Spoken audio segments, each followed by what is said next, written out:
Hey debunkers! Welcome to the first debunking of Debunked. My name is Chloe. And I'm Hayden. So what theory are we debunking today? Well, you've probably heard a lot about this theory because it's all over social media, but people are speculating that the moon landing is fake. I think that's a debunkle. Like a debacle, you know? Okay, so what do you know about the moon landing in general? Well, John F. Kennedy set a goal for America to achieve a significant challenge in order to restore national confidence, as well as claim superiority. An important fact to note is that he extremely wanted to win the Cold War space race against the Soviet Union. JFK's dream did in fact come true. The moon landing occurred in July 1969. The astronauts Neil Armstrong, Buzz Aldrin, and Michael Collins flew to the moon on Apollo 11.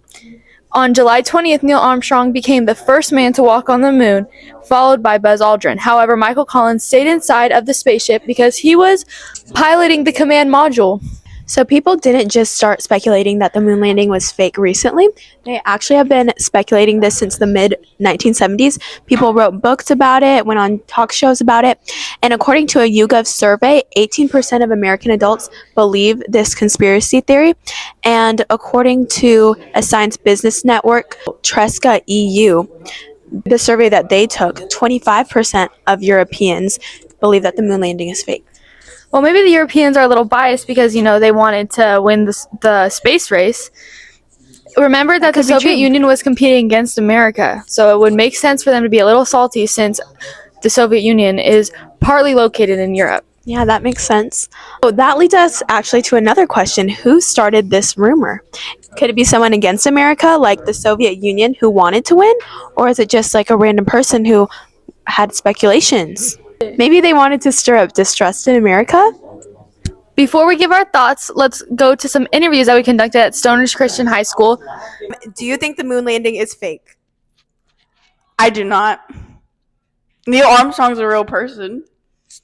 I don't think it's fake, but I can kind of see how people that don't think it's real, I get where they're coming from.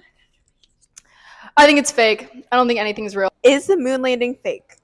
100%. 100%. And I say that because we haven't been back since.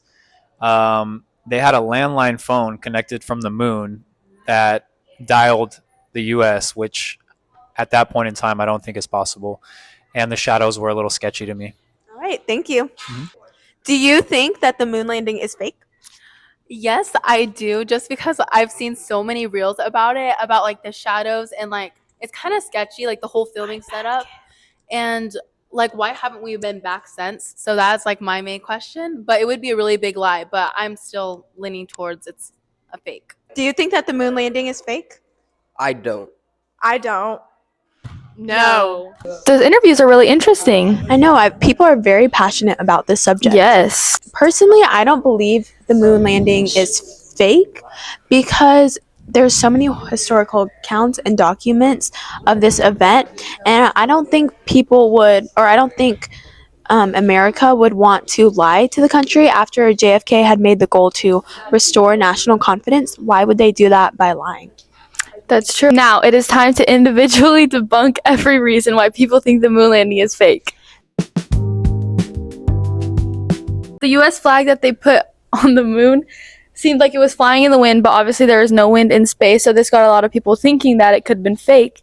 But the astronauts said that the flag was all wrinkly because it was stored in a storage for so long going to the moon that it would be wrinkly. Mm-hmm.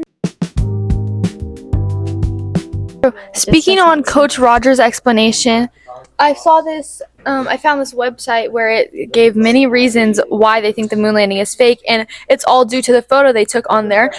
From him saying shadows were looking sketchy, the shadows in the moon landing photos, they were not parallel, so it makes everyone think that it was staged, but it actually doesn't make sense for them to be parallel because if the sun is low in the sky, then the shadows would not be parallel. Oh, that is true. Another conspiracy theory that people were saying was that the astronauts could not have withstood the radiation field of the Earth. But Professor Ojha had a comeback to this conspiracy theory. He said traveling through the Van Allen radiation belt, if you are going fast enough, which you need to be if you're going to the moon, is no problem whatsoever. The The next question that gets asked the most is why have our astronauts not gone back to the moon after they went before? The answer is that they changed their priorities. Professor Oja said that from a combination of the Vietnam War, but also there was this geopolitical element of thinking. We've won the race. Just as we gotten good at doing science on the moon, we abandoned it. This shows that the reason they haven't gone back is not because they couldn't do it, it's because they chose not to due to other important factors. Let's circle back to the question we asked before the interviews. Who started this theory? The answer is Bill Kaysing. He was a conspiracy theorist who was also a technical writer for a NASA contractor. He published his beliefs in 1976. The book was called We Never Went to the Moon, America's $30 billion Swindle. Kaysing opened the eyes of many others to cause them to also speculate the truth about the moon landing. Thank you for debunking our first debunkle with us. Turn on post notifications. And stay tuned for the next debunkle. Bye!